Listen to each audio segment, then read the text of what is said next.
Thank you for Trees for Honolulu's Future to invite me over, and it's a great title, isn't it? Trees for Honolulu's Future, and future is definitely what it's all about.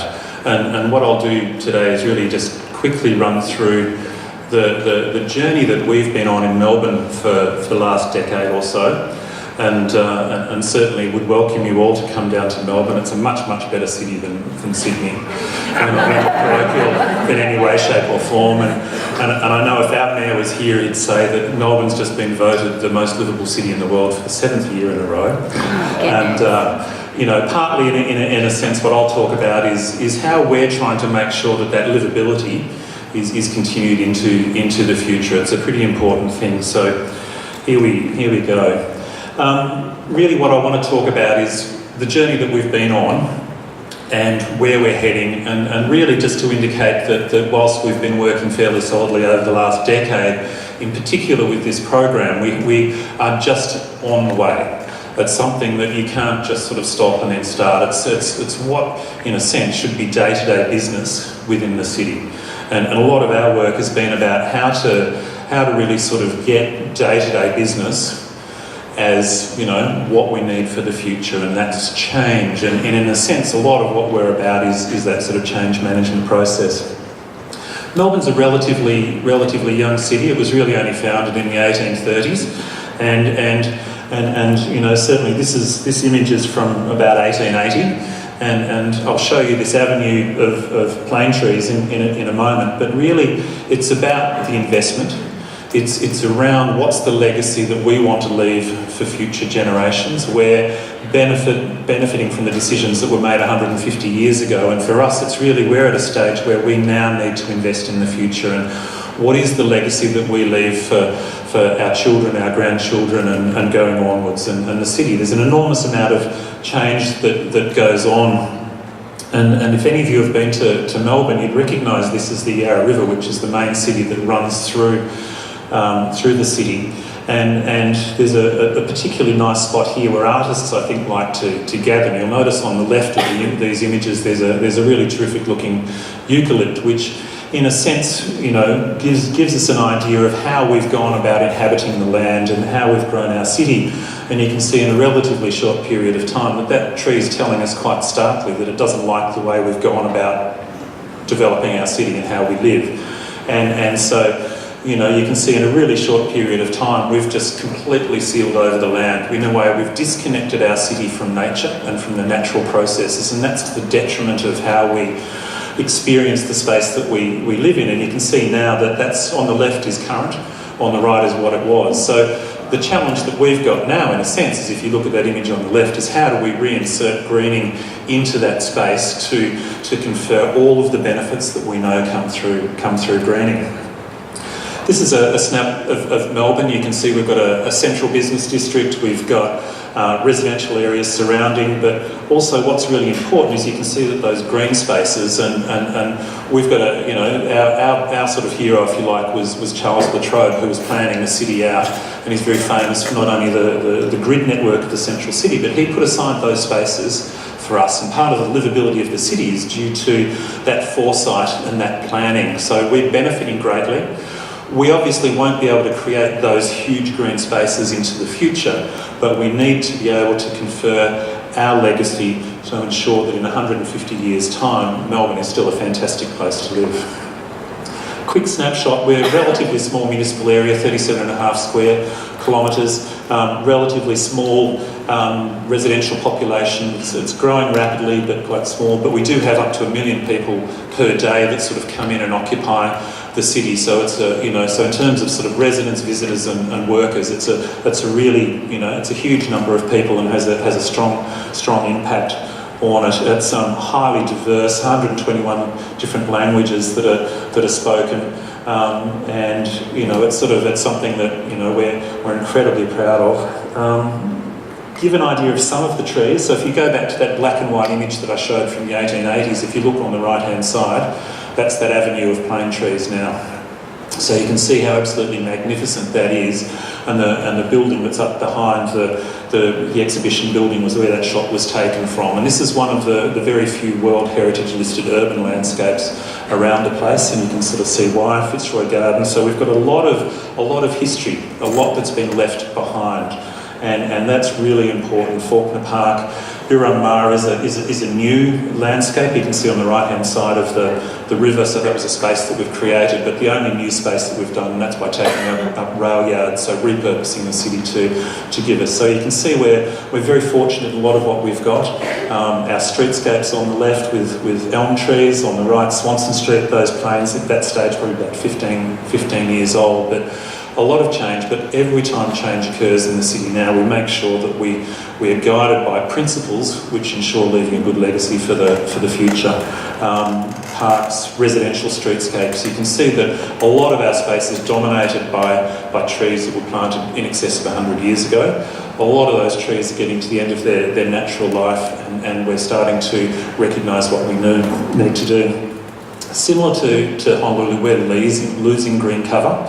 And one of the ways that we go about assessing is to look, this is Landsat imagery that talks about population and percentage green cover. You can see from 1988. If you go to 2009, you can see population's increasing, but there's also a significant loss in green cover.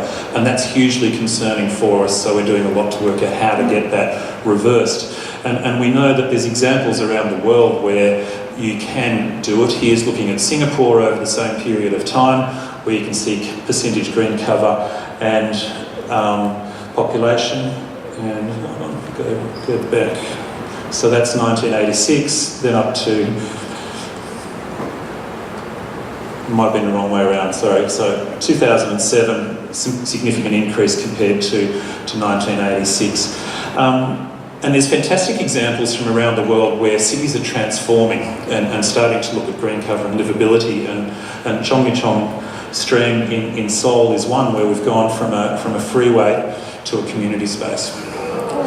And that impact is, obviously incredibly sort of striking, very, very powerful, and giving back to the community. The quality and the health of the water is something that's inspirational. Real estate values have gone through the roof of the buildings adjacent. Air quality is much better. The city's much cooler. So all of those benefits have been recorded through that process.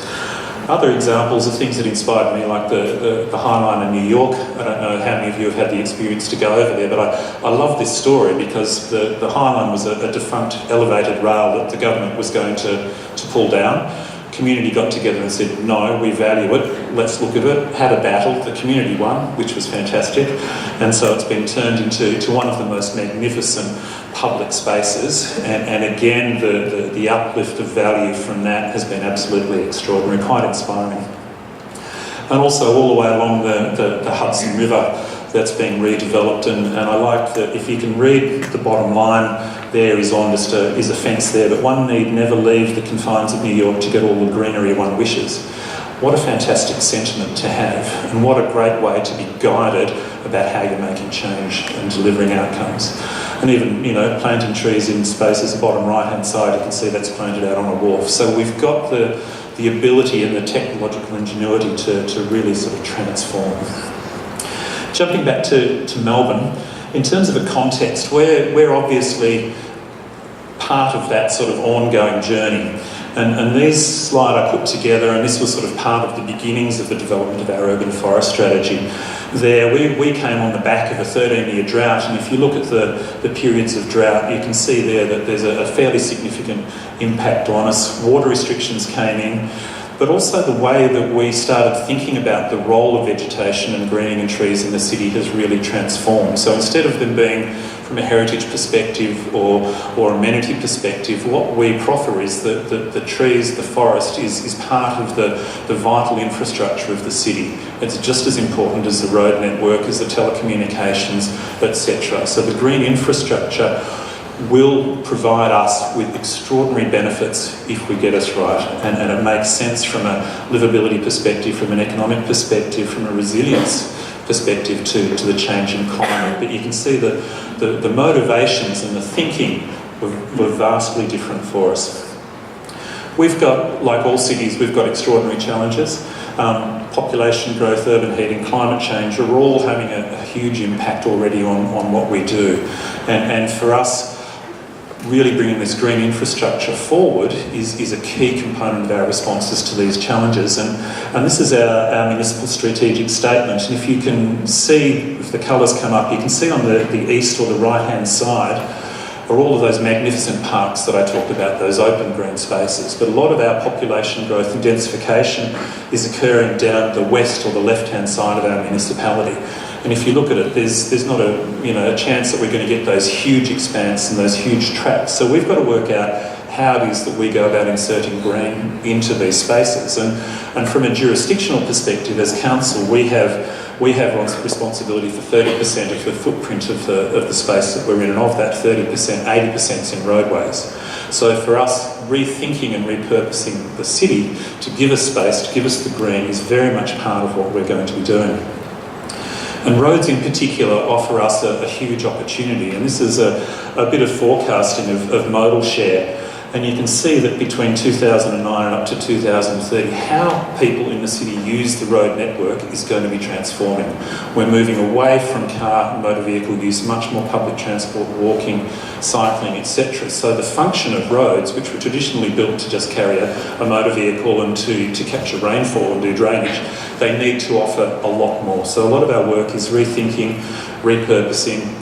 We've got an extraordinary problem with urban heating, both from a heat island effect, then also from extreme heat events. And we have, this is out of the IPCC report, which is talking about the number of extreme heat events that's going to be occurring into the future. And that's really frightening. You know, there's no natural disaster that kills more people in Australia than excessive heat. And when we get 46.4 degrees Celsius in our city, that's extraordinary. Now this occurred during in 2009 in February, and you might have heard we had major bushfires then called Black Saturday bushfires, and 176 people lost their lives directly as a result of the fire. What wasn't really known straight away was that close to 400 people lost their lives because of excessive heat in the weeks in the lead up. So it's really problematic, and so for us, extreme heat is something that we're incredibly conscious of. The climate change and those extreme heats and the increasing temperatures impact not only on people but also on our vegetation. And this is a shot of one of our major boulevards, Royal Parade, where our mean average daily temperature is 15 degrees C. Now if we get 1 or 2 degrees increase in average temperatures, then it's going to be similar to Mildura, which is up towards central Australia, and then a few more degrees, Alice Springs. So for us, if we're making a 100-year decision now about what we're planting, we have to be conscious of what it's going to be like in the future and how do we respond to that. So we can't just keep doing what we've been doing or what's been done for 100 years. We've got to think about the future. A key piece of work that I did in 2009 was to go out and to survey a lot of our trees. This is their useful life expectancy. And here you can see the figures over on the right are telling us that we're going to lose a lot of what we've got. And in particular those heritage landscapes, those big elms that you've seen, and people were highly concerned. And this was a really key piece of work, because a lot of organisations will often sort of go do nothing as a valid management response. So what this does is it shows that if we don't do something, we're going to lose out really badly. So you don't have a choice, you have to act. So what is it that you do when you do act is really critical. And this is a good example of one of our boulevards, St Kilda Road, and those are trees with a very low useful life expectancy. So they don't offer shade, they don't offer wind abatement, they don't intercept rainfall, they don't clean the air, don't do anything really, except a lot of people are very attached to them. And as we all know, they're still alive, it's got one leaf on it, you're not allowed to take it out. So change is difficult. But the drought gave people a lot of things to think about. And if you look at this shot here, you see on the left, it's in health. On the right, it's not in health. And that was what the drought did to us. That's what water restrictions did to us. So you can see the impact, and that made a lot of people stand up and be really concerned about what was going on, because our dams nearly ran dry. But the interesting thing is that in Melbourne, we have more rainfall that falls as stormwater in 12 months than a city needs to use in a year. So whilst we were reliant on a dam system and this fantastic quality water like you've got here, but we were washing our driveways with it, flushing our toilets with it, etc. So there was a huge cultural change. Here's a couple of our premier landscapes, Royal Parade and Fitzroy Gardens, and by simply taking out one species, which is the elm tree, you can see the impact. So we've got a challenge with the dominance of one species, so diversity is an issue, but also I like looking at Royal Parade. We often underestimate the role and the value of trees in our landscape and we take them for granted. Whereas if you look, which street would you rather drive down to keep the energy levels down and the blood pressure down? I'll jump into bits and pieces about our sort of planning, and I think one of the key messages that we've always got across is the last paragraph here, is that what we want to achieve is a city in a forest rather than a forest in a city. So what that's really talking about is that the green matrix within which we live is the base that provides the environment for us. So again, coming back to the importance of that network. So how do we start to achieve doing that is by really thinking about it quite carefully. And probably the key point that I want to make here is that our team is incredibly multidisciplinary. There's not one profession that really owns this space, and it's really up to everybody coming together. And so in the team we've got geographers, planners, we've got landscape architects, we've got social scientists, we've got arborists, all across the board, because all of the aspects need to be brought together. That's super important. The targets, we've heard your mayor indicate the importance of setting visionary targets. You've got to be aspirational. There's no point, you don't have to know how to get there straight away, but you set the target and you work out how to get there along the way. And using science is a really big part of it. Trees, as we all know, can be incredibly emotive, and so we need to somehow combine both the art and the science in getting the outcome that we need. Change is something that a lot of people are really scared of, and it's really hard to get people through there. So I've been incredibly conscious that Melbourne's a brilliant city. We don't want to change it for what it is, we just want to make it better. So we want to be respectful of the past and the culture that goes through. We've heard about the benefits of urban forestry and the research from around the world, whether it talks about recovering from an operation quicker if you're looking out a window at a tree, to decreasing recidivism, to improve quality. It's manifest. There's no shortage of data that tells us how green is good. And I know a colleague did her PhD research looking at green areas within cities and found that people that live in the green suburbs were healthier, happier, wealthier and more intelligent. So we've got no doubt that it's good for us, but how do we take that knowledge and translate that into on-ground outcomes? And that's the challenge, and that's really what a lot of our work is about. So the urban forest strategy was really set up and created to do that. And then, so we've got the strategic document, and then we've got the precinct plans, which are, if you like, the implementation plans of the strategy. It's worth noting that the urban forest strategy sits alongside a suite of other documents that are all about how we go about thinking. So how do we manage water, climate adaptation, climate mitigation, ecology, open space, green roofs, walls, all act together. So these all speak to each other. So this is the way that, if you like, our council operates, and so how we've created it. And so all of these targets are interrelated to improve livability, resilience, all the way through. All of this information is available online. Jumping back to the urban forest strategy, there's 7 principles that sit there. And we, like a lot of cities, would talk about planting trees in a street, and would go out and talk to the community. And we'd end up having a debate about whether it should be native or exotic. And it was kind of, wasting everybody's time. So what we did was to set up principles which everybody can agree to, which isn't about what species of tree you're going to plant, but it's really talking about why we need to plant trees, and to elevate people's thinking above short-term greedy thinking and more about legacy thinking. So climate change, urban heat island, health and well-being, ecosystems, water sensitivity, livability and cultural identity are all things that people value, that are important to them. So it's in a sense easy to get agreement. So we translated those principles into strategies and targets. So for us, we're looking at 40% canopy covered by 2040. We've calculated that we can achieve that within the public realm. This is not in the private realm, so we've modelled what we're going to lose, what we need to plant, etc. Diversity is incredibly important, and whilst we've got just some figures up around there about family, genus and species, age, mixes, a whole range of things are really important. It's got to be healthy. There's no point us talking about having this fantastic environmental service benefit from trees if you don't look after them. Soil moisture and water quality, urban ecology and the community. Because in a sense, the most important element within the forest are the people. So they need to be part of it and they need to be supporting and moving through. So we've gone about it in a lot of ways, and one of my favourite parts is often what we call road dieting. So we've got, sort of benefits of having huge big road expanses everywhere, which are brilliant if you're driving a car, but from a heat retention perspective and other things. So what we're doing is going around transforming those. One of the really important pieces of work that we did was start to look at that remote sensing. And so what you're looking at there is a thermal image of our city at 3 a.m. in the morning after 3 or 4 hot days. So you can see the central business grid, you can sort of see the river snaking through, and what you're seeing there is the red spots of the heat. So for us, if we're saying that we can cool the city by planting trees, this kind of tells us where to plant them. And you can see that the roadworks where we need to cover it, not existing parks. The other thing that I really like about this is that the majority of times we look at a map of the city, we're figuring out where are we going to lunch, which bus are we catching, where are we catching up with Joe for a drink after work.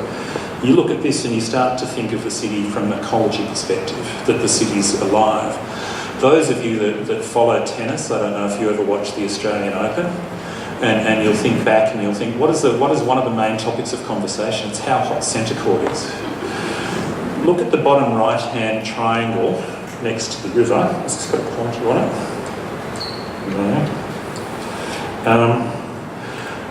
Next to that sort of circular spot with the blue edge to it, just to the left of that, is the Australian Tennis Open.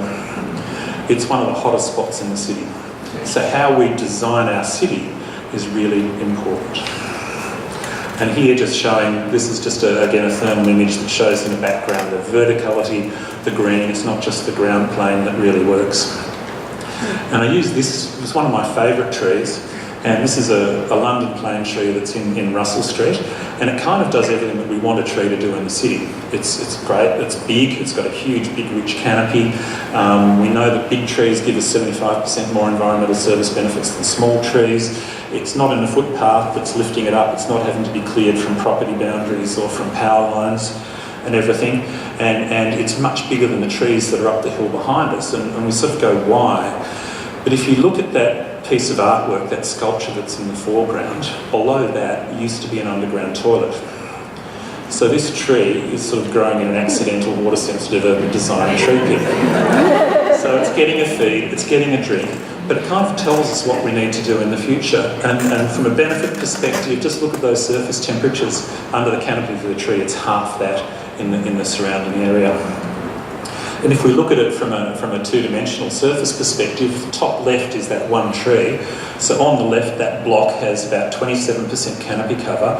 On the right, if we just replicated that one tree twice more, we'd get over 40% canopy cover. So in a sense, canopy cover is really important as a measure. It doesn't have to be about tree numbers, but it's about the right tree in the right place, in the right conditions.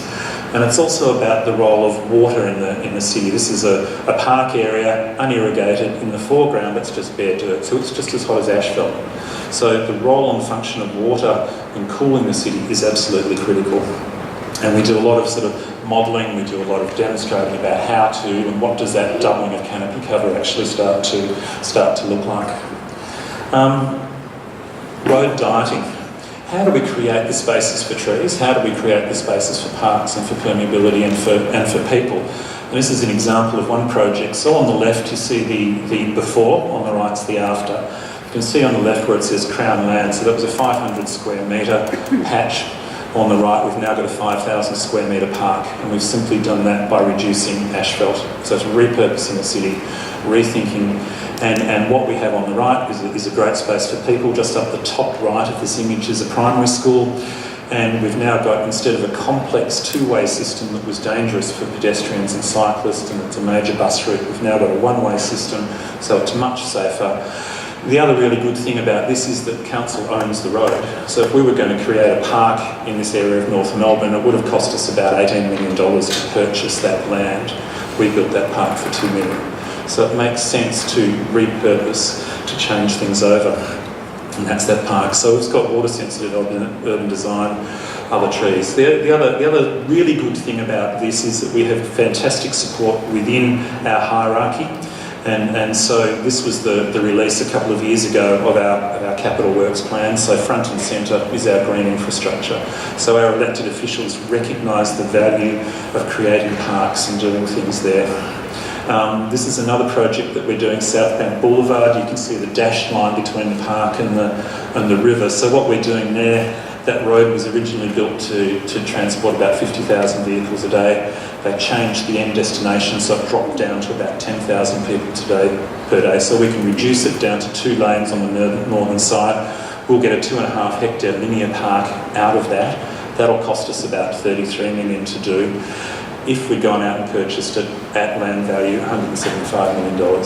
So that's an area that's sort of really important. So it makes sense, it's sort of common sense for us to do this sort of thing and to create spaces for trees. And another project, University Square, you can see sort of a small space that's ringed by road network.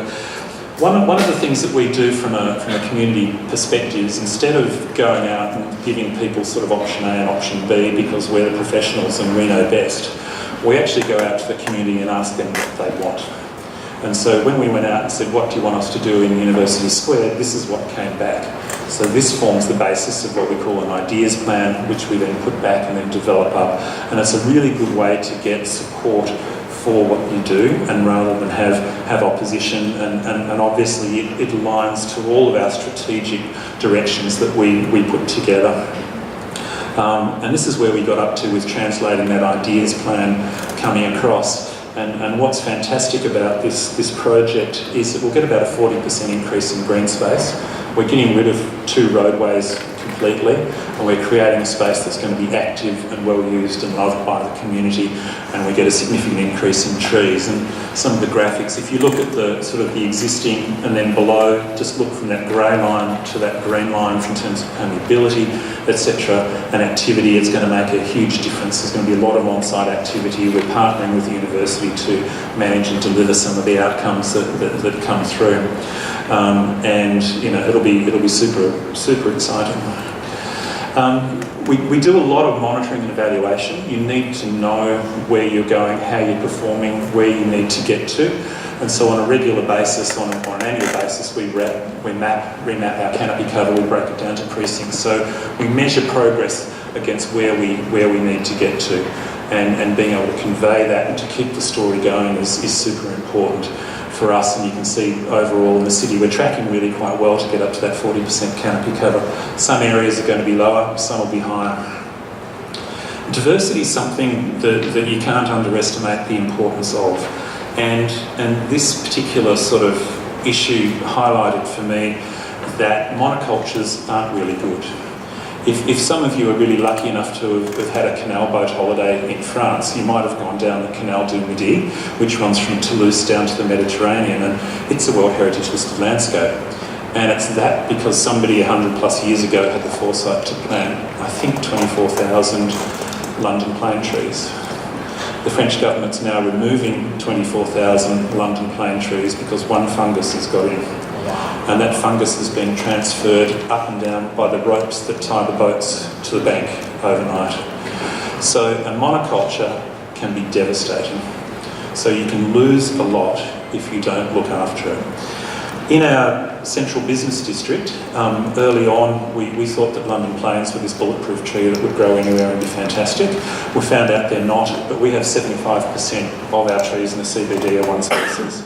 So we've got to a lot of effort to set targets for the future to transform that and to get agreement. So now whenever tree change occurs, we keep London planes in a couple of our major streets, but the rest are transformed into evergreens and deciduous. So we have agreed plans in place that just enable us to get on and do the work. And it's a really important aspect of what we're doing now is that we've had the discussions, we've had the debates. Now we just get on and do the work. So every time we go out and do something, we don't have to reopen that can of worms and discuss it. It's not always as easy as that, but it gets sort of pretty close.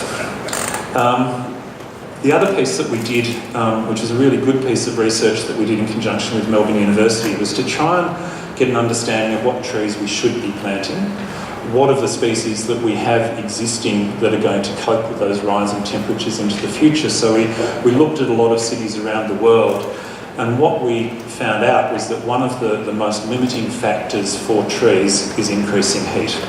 That the plasticity of species is quite limited in some cases. So what we've done is evaluated all of our existing and what future trees. So that's a really important piece of work for us that guides what we plant, and particularly when some of our heritage trees, and there's a lot of cultural value in those, aren't going to be good trees into the future. So we don't plant them now because they're not going to be good. In terms of sort of thinking about the city as a whole, and if you go right back to my early slides, we've got a really challenging space to actually get trees and greening occurring. So we started to look at the built form, we started to look at the private realm as well as the public realm, and what are the partnerships that we need to deliver the green outcomes, what's the potential of the city. So we started to do a lot of mapping of the existing to understand what it can achieve, then set those aspirational targets. So we started to look at green roofs and their walls, etc. And we developed up this Growing Green Guide, which is a how-to guide. That industry is very much in its infancy in Australia and in Melbourne, so this guide is something that's really valuable. We put it up on the website, I think in 2014, and it's been downloaded something like 150,000 times. So definitely from that. And then we started to look at how do we understand what we can do. So we did some analysis of opportunities, and we looked at one block which told us, as you can see on the right-hand side, that a lot of the existing buildings have great capacity to support green roofs. So we stepped that up and did a thing called the rooftop project that we doubled with looking at solar and cool roofs. And then we wanted to create a spatial representation, and we want to share that data. We've got a fantastic open data platform, so anytime we do research, we make that available for the community and others to look at. And what we did was to go in and have a look at the existing buildings and understand their capacity to support things. Then we've mapped that, and this is the results. And the one that sort of amazes me, if you think of my aerial picture of the city, you notice a lot of green spaces. There's about 500 hectares of green space. If you look at the bottom right-hand figure, in terms of extensive green roofs, if we put a green roof on all of those buildings, we'd get another 250 hectares of green space. So it's almost 50% again. And there's enormous potential in that, in its capacity to provide. And we use a range of visualisations to look at that's, all of the green buildings there have the capacity to support an extensive green roof, and that one's intensive green roofs and walls. So there's an ability to do it, and how can that help us?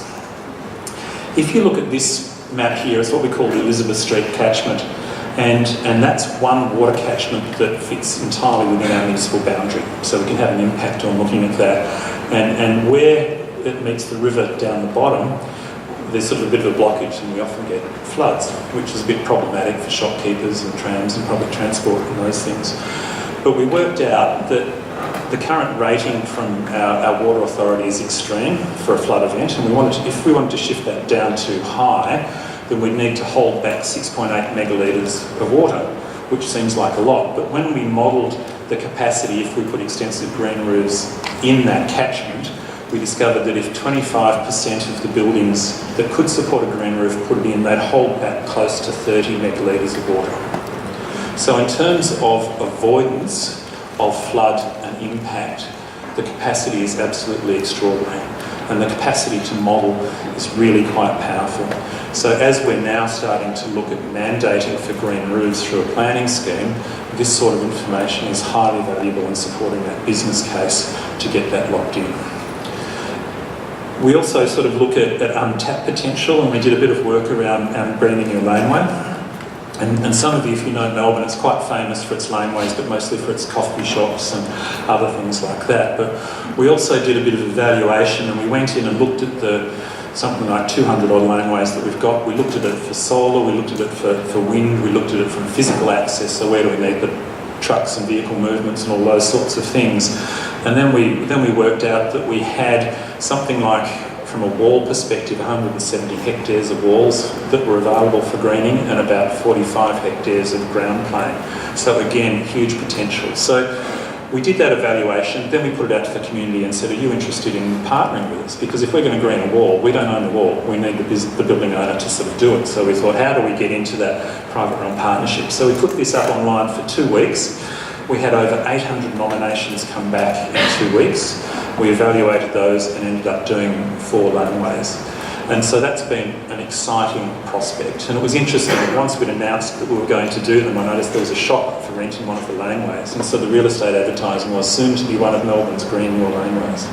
You know, people get it, that it's a really important thing to do, and it's a visualisation of one of the laneways. So in terms of environmental service provision, social health and wellbeing, connectedness, partnering, people are paying to green, which is really, really important for us. Health is something that's super critical, and this was a bit of work that we did going back into about 2010, 2011 to look at a couple of our landscapes that show us how far we are away from our ideal. And so this sort of information started to really drive a lot of the work that we do, including budgets, etc. We're also very conscious of the potential impact and loss through pest and disease with climate change and increasing globalisation. So we use a lot of our GIS data to map vulnerability, that if one disease came in, and particularly on the left, Dutch elm disease, and you know what happened in the UK and over in the US, there was extraordinary loss. We haven't got it, but the potential's there. So for us, our monitoring and evaluation of various diseases and pests is obviously sort of prime and super important. So being able to convey that and the threat of loss is really important for us. And we do a lot of monitoring because of the port. I mean, recently we had Asian longicorn beetle came in untreated timber pallets from China. So that had, you know, potential to sort of wipe out. So it's really important. I stressed a little bit about water, and really you can't think about the urban forest without the water component. And we put in a lot of time and energy into our partnerships and sort of working into research. And a couple of bits of research are really interested. You can sort of see that a really good canopy can reduce peak floods and really quite substantial, but also reducing urban land temperature. You know, that 10 to 15% increase in tree cover can really reduce it by up to 4 to 5 degrees C. So it's great being able to sort of say and to state and to use overseas examples, but there's nothing better than local research and local knowledge and local data to support what you're doing, especially as you're mounting business cases. So it's really important to learn, but to gather your own data. And also recognising the natural function. I think in a naturally forested area, 80% of the rainfall is transpired by the trees. The other 20% hits the ground and goes into the ground. You know, at the moment in a city, it's probably the reverse of that. About 80% of that sort of hits roofs and roads and gets polluted and put out into the bays and rivers and impacts on the reefs. This is what happens to us when Elizabeth Street floods. Our famous trams stop. And, you know, we've sort of modelled the damage. So integrated water management for that is for us absolutely critical. And so again, looking at that, you can see on the plan, you can see that blue line, that's sort of that extreme flood event. So you can see it travels a long way back up the street and then starts to dissipate into the surrounding shops. So it has enormous economic impact when it comes through. So for us, what we've done is modelled that space. What are the opportunities and how do we go about doing it? And then we set targets to work. So now when we're starting to look at budgets, etc., this sort of information is what's required to an output. So if the engineering services team are looking at their road resurfacing, then permeability is a key part of that, and planting trees is a really key part of it as well. Some of the examples of how we go about doing things, these are water-sensitive urban design pits in sort of a built-up area, residential area, and I know from our tree crews, sort of anecdotally, when we put these in, they require about 75% less water during their first 2 years of establishment. So it makes sense, it's logical, it's a space below ground. We do a lot of stormwater harvesting. This is in East Melbourne, where we tap into existing stormwater pipes, put them into storage tanks, pump it through the rain gardens into a holding tank, and then use that for irrigation. So for us, we're up to close to 30% of our water requirements for trees and green spaces through stormwater that's been harvested. Obviously, the water quality is significantly better, and various ones we do. This is in Eads Place in West Melbourne, but simply we took out some large trees, we put in structural soils, put porous asphalt over the top and replanted trees into it. So we've got about 500 square metres of permeable area, which is suitable for car parking, but it allows the water to go in and creates a fantastic space for trees to grow.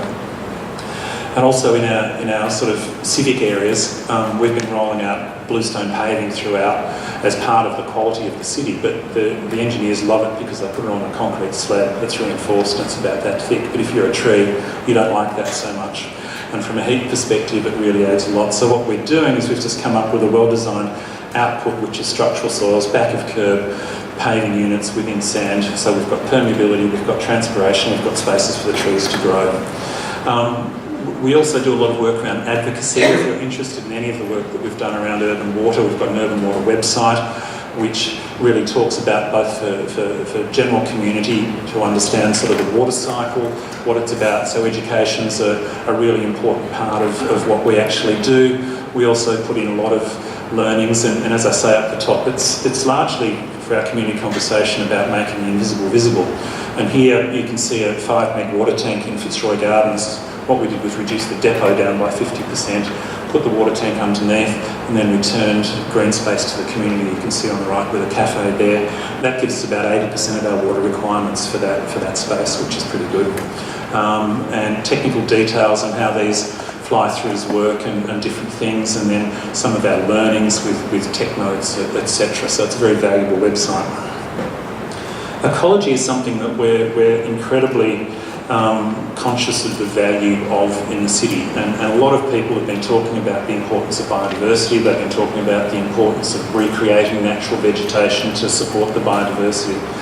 From my perspective, really, as we look into the future, it's not about trying to re-establish what was here in the past, but it's about understanding and thinking about what the future ecology of our city can be and how that can prefer a lot of benefits for us. So we've recently done our Nature in the City strategy that was put through in 2017, so last year, and that's really about understanding what we've got, how we can sort of go ahead. But the really interesting thing for me was that when we started looking at biodiversity, I went and talked to all of the professors and the museums and things. Well, what have we actually got? What are we looking after? And nobody knew.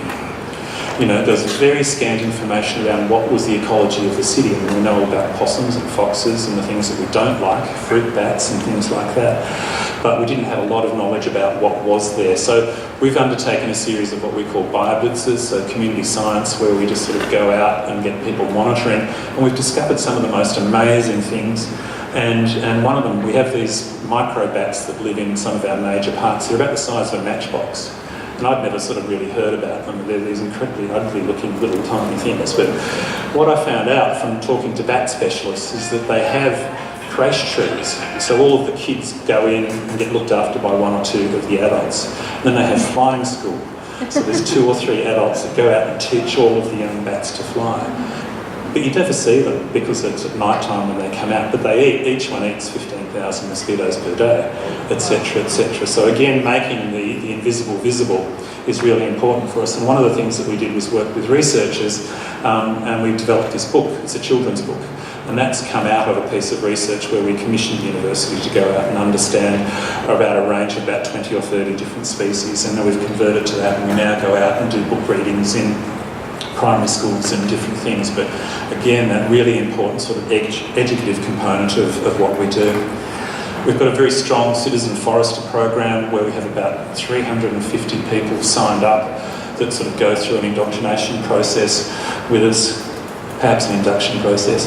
But what we do is really sort of get them to do a lot of the work that we aren't able to do, and sort of go out, and whether it's eye trees, sort of monitoring. This one is in particular, we're looking at the elm's genetics, so they're out collecting leaves for us, but going out and we do hollow blitzes and all sorts of things, and it's a very valuable one for bringing people on board, and the benefits are really sort of manifest, and people just love it.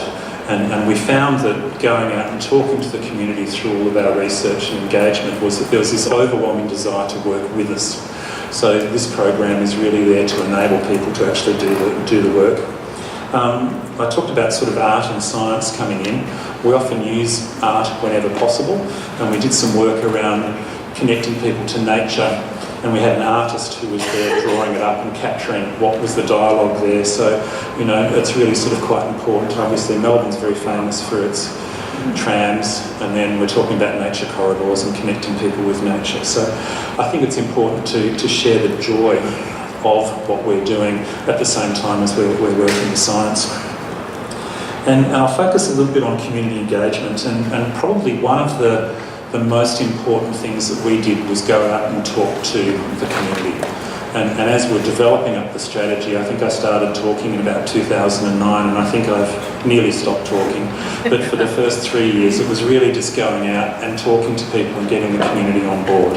And it was really, for me, understanding, support, what are the values of the community?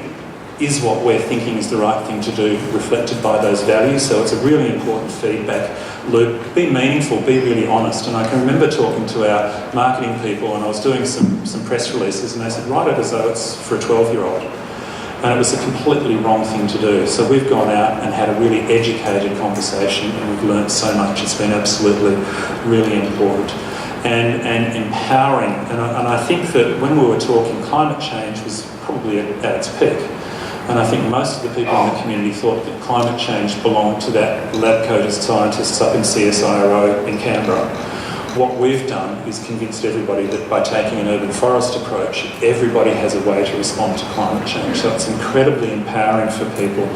And we know that the partnership that we need, it isn't about government solely doing it, it's about everybody coming together and acting.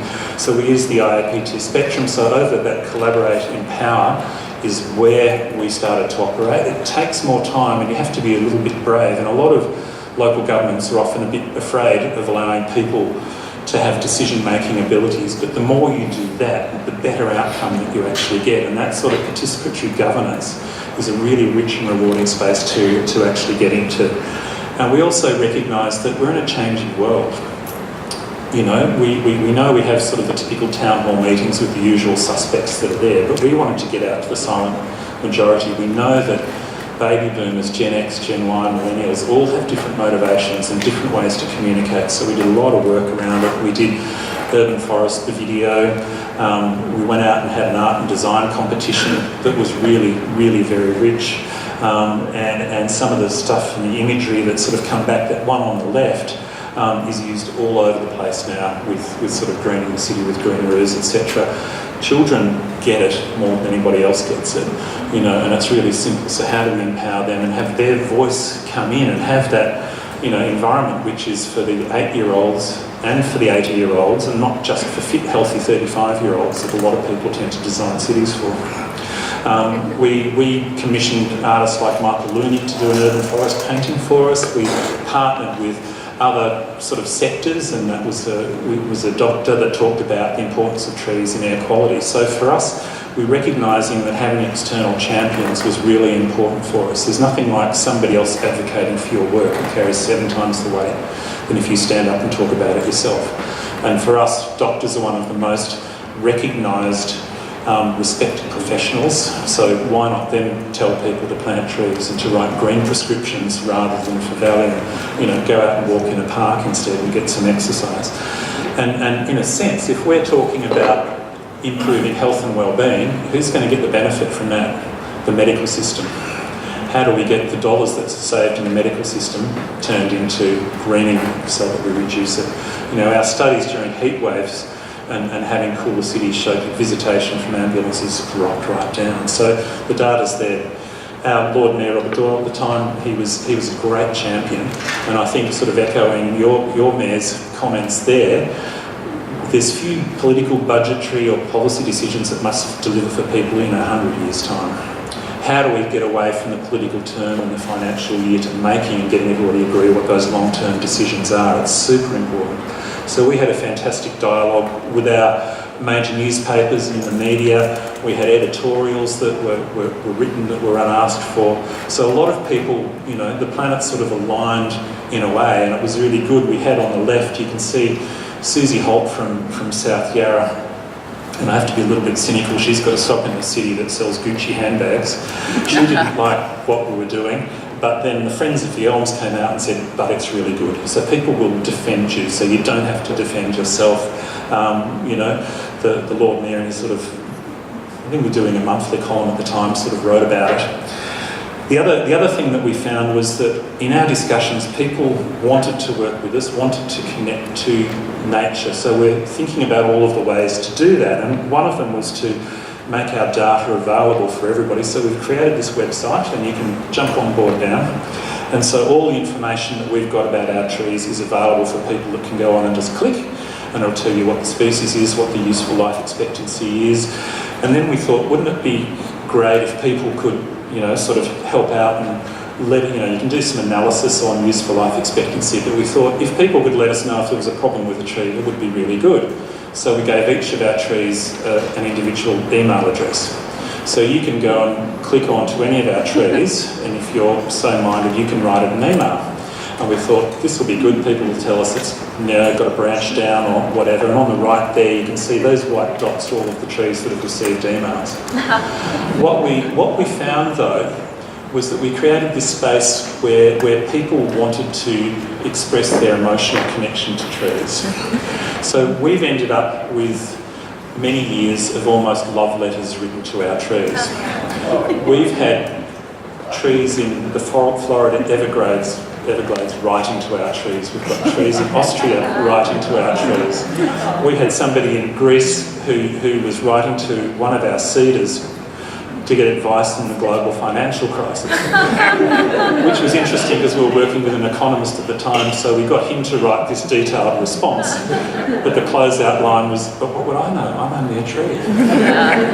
So what's sort of interesting though is that this is a golden elm at the corner of Punt Road and Swanston Street. This is the most emailed tree in our municipality. And it was sort of fortunate in a way because we've got pressures on roads and our road traffic engineers wanted to widen the road here. And we suggested that that wouldn't be wise because that's the most loved tree in Melbourne. They changed their design. So how do we start to get community values sort of going in? And these are just a selection of them, but some of them are incredibly powerful and moving about, you know, a mother going to visit her child in hospital and passing particular trees, and so really quite rare. We're doing a bit of research around them. I thought I'd share this one with you, which is quite funny. So we had Jamie writing to this particular tree, and then the tree, which is a Chinese elm, wrote back to Jamie, so they got into a bit of a dialogue, and Jamie didn't like calling it Chinese elm 1030595, so he called the tree Dale, which was really good. And then they talked about what their weekend was like, and a lot of Australians like to drink a lot of beer and get dehydrated over the weekend, so they shared their experience with rehydration and dehydration going through there, which was really quite funny. And Melbourne is often known as the sporting capital of the world, and we have our local AFL teams. And so one of the most, there's always one team that's hated, right?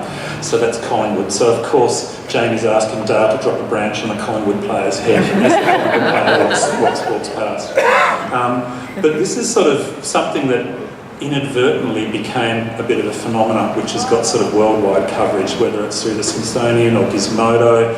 We've had our councillors interviewed on BBC radio in the UK about emailing a tree. So it's, in a way, what we've done is sort of given people a 21st century ability to hug a tree, you know, which is really important. So we've connected, we've created a space for people to connect, and it's really important. Whilst it's a bit of fun, it's really valid, and it's actually really easy to do. And just sort of run through a few bits of communication slides. And so change I've talked about and how it's difficult. And so what we do is talk about, well, what does 40% canopy cover look like? The same as what you've got, only much better.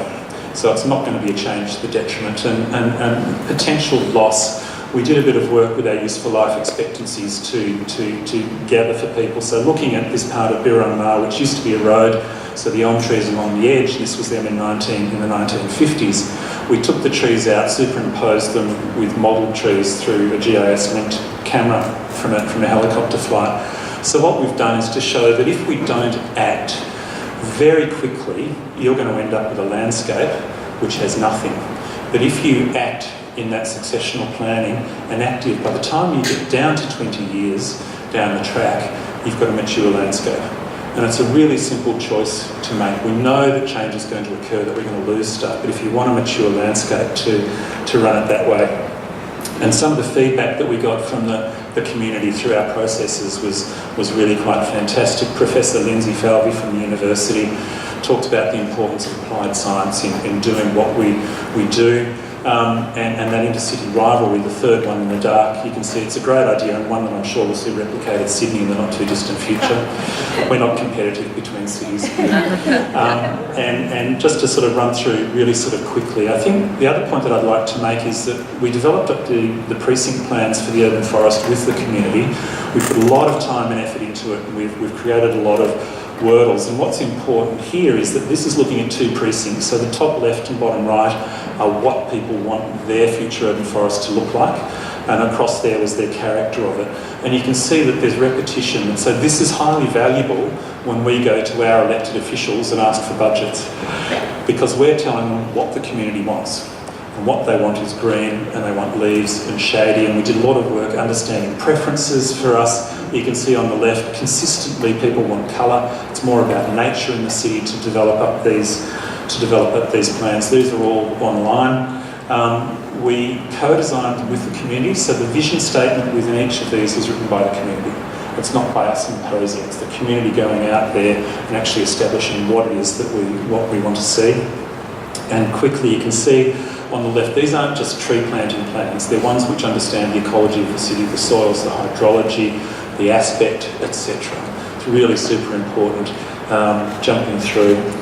And I'll finish off just by really sort of talking about one landscape that we did which kind of embodies everything. So this is what's called Return to Royal Park. So that on the right hand side there was a new hospital built, it shifted the old hospital left, and that was an at-grade car park. And what we did was to bring in the traditional owners. You know, these are communities that have had 50,000 years of living in our landscape. So what can we learn from them? So we brought in their 7-season calendar rather than the imposed 4-season European calendar, and applied their thinking. We did children's story times, and so we've got things like eel season and other things, so stories that the kids really related to, and created a landscape which is about nature play. It's it's connected with the hospital, so we worked with them. So we've got disability access coming through, and you can see there's somebody in a wheelchair on a drip being taken through, and the doctors talk about connecting to children, and they find when they use the landscape as a common ground, they access the children much easier and get much more. There's a kid on a hospital gurney being taken through the water feature there. So as part of their way of working and healing children, they use the landscape. And very briefly, a couple of quick initiatives that are current. One is the Urban Forest Fund. So we've gone out and put together a fund of dollars. So we'll match dollar for dollar anybody that wants to build a green roof or wall on private ground. And we've got a lot of people that are coming through. We put in, I think we started with 1.5 million, but you can see there that we've got an aim to have sort of, $20 million worth. And there's some figures there, really in the infographic, talking about what we can create with those sort of dollars. So it's incredibly powerful. And we've got so many people coming through, particularly developers, wanting to work with us to understand and do things. We've got a current summer campaign because of the excessive heat. So we work with our marketing people to come up with the slogan, the new cool. I wanted the new urban cool. We got landed with the new cool. That still works. But really it's about getting people's attention and having these sort of visual boards, and it's really a call for action for people to come on board and then giving them information where to go to. It's sort of really powerful. And I think it's worth not underestimating the power of nature in people's lives. This is a spot in Birrumah where we did a stormwater harvesting. We had 3,000 square metres of bare dirt left, and we were going to turf it, and I said, let's put it in a wildflower meadow. So we did that, and you can see how magnificent that is and the contrast that's up there. But we had more feedback from the community about that wildflower meadow than anything else. And it's simple, all we did was just rake the soil, sprinkle some seed, water it. Yet, it became one of the most talked about. It was sort of the backdrop photos for the weather report on television, and people were getting their wedding videos done in it and were sending them in to us. And it was interesting that sort of on the left-hand side there, sort of on February the 14th, we lost most of the flowers about 1 metre into it, so it was Valentine's Day, so the community was getting into it. But you know, you can't underestimate the sort of biophilic connect that we have with nature and the importance of this in people's lives. And in one way, one of the things that we can do to be really successful is to be purveyors of delight, because it connects people. The other thing that we do is submit a lot of our work for awards, and I'll sort of unashamedly sort of show that we've got sort of state, national and international awards for all of our work. That's really powerful, and it's also representative of an international network that we're part of, and the exchange. And I think in a way we need to recognise that there's something in this for everybody, and celebrating what you do is really important, and people recognise the power of this sort of thing. And just to show up, this was one of the national awards from the Australian Institute of Landscape Architects. And certainly I think what I like about it is that it talks and recognises the transformational policy and active citizen engagement and the practice for creation and management and enhancement of urban forests. It's important that we get it together and we continue on for a long period of time. And a couple of people that I really like are Bill McDonald and Tim Beatley, that are in the biophilic city space, and really talk about the importance of having nature at the heart of the design, and that it's scalable through all sort of planning. And at the bottom line, we want to create spaces for people. We don't have to do it in the average way of having dozens of small trees and footpaths. Look at that for a green cover, you know, and that's Pinus Pioneer, so you can make your pesto sauce from the outputs of that as well. But really, it's incredibly important that nature is at the heart of the thinking and design of what we do. And thank you.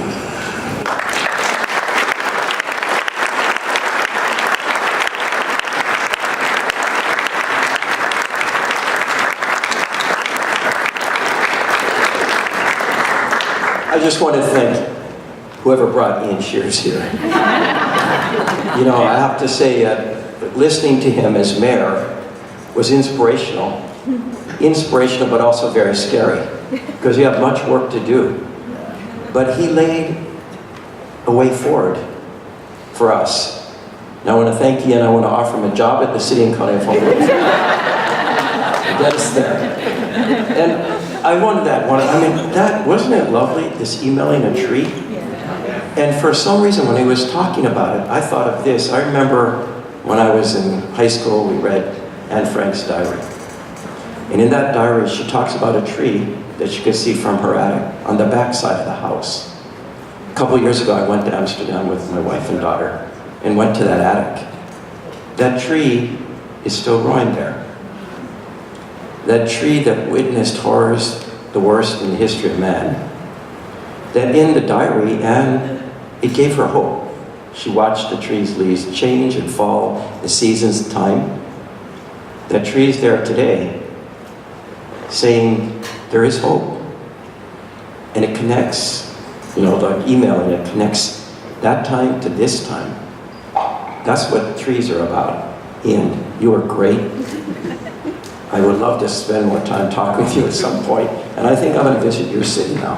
Thank you. We love you.